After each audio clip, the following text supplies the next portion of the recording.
Assalamualaikum warahmatullahi wabarakatuh. Perkenalkan, nama saya Cakra Aditya Saputra. Saya dari kelas 1A D3 Keperawatan Bengkulu.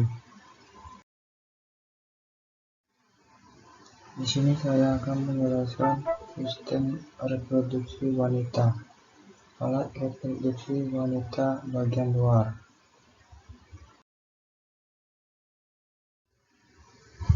1. Labia majora. Labia majora adalah sebagai bibir besar pada masa puber.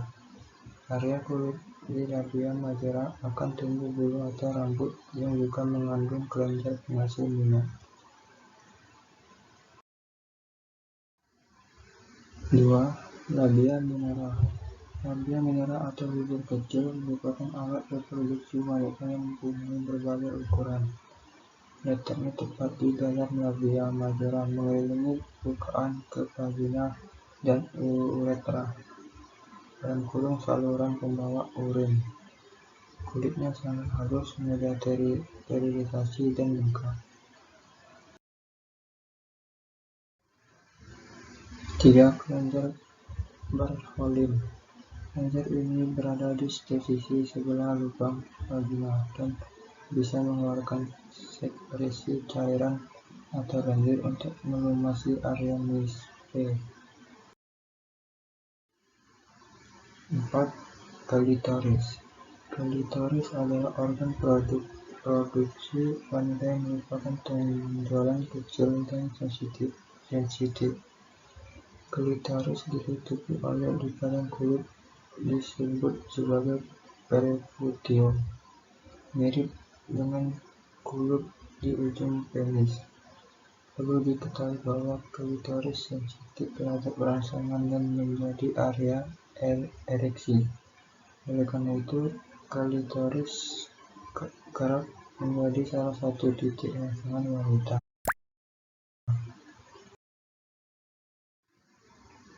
Alat reproduksi wanita bagian dalam.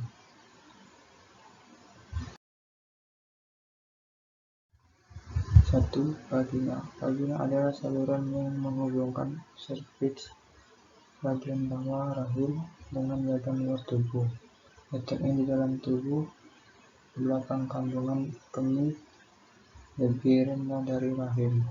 Fungsi vagina sebagai alat reproduksi wanita adalah menjadi jalan keluar darah saat menstruasi, jalan lahir bayi, serta jalan masuk sperma menuju rahim.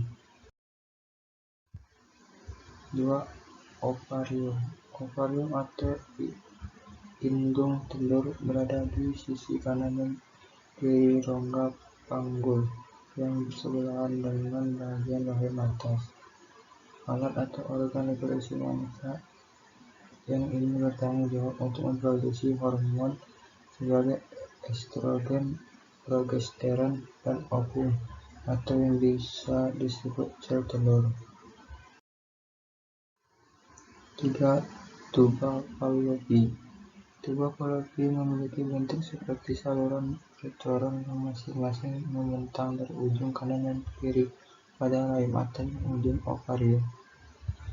Organ reproduksi yang satu ini mempunyai fungsi untuk mengangkut ovum dan membawa ke dalam infundibulum atau bagian ujung tubuh Fallopi menuju rahim.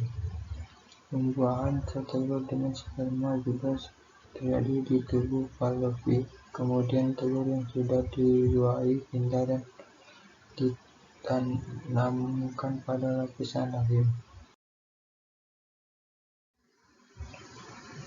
4. Rahim atau uterus. Rahim atau uterus adalah organ reproduksi wanita yang berongga dan bentuknya seperti buah pir.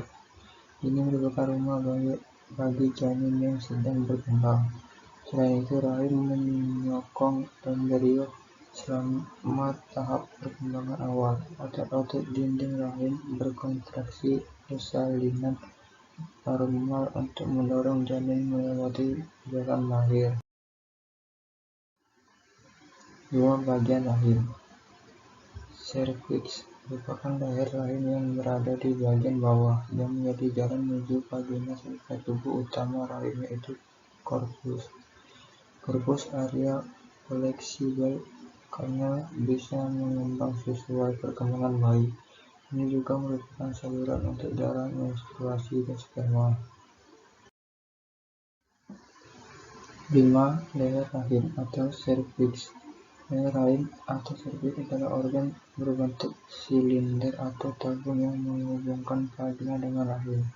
Serviks terdiri dari dua bagian, yaitu ektoserviks, dinding luar leher rahim, dan endoserviks, bagian dalam leher rahim. Serviks reproduksi lendir yang akan berubah selama siklus menstruasi atau perubahan tekstur lendir serviks tujuan untuk mencegah atau membantu terjadinya kehamilan. Fungsi alat reproduksi wanita: menghasilkan sel telur, melindungi dan memelihara sel telur yang telah dibuahi sperma hingga berkembang seutuhnya, melakukan hubungan seksual, melahirkan bayi. Sekian, terima kasih. Itulah penjelasan dari saya. Wassalamualaikum warahmatullahi wabarakatuh.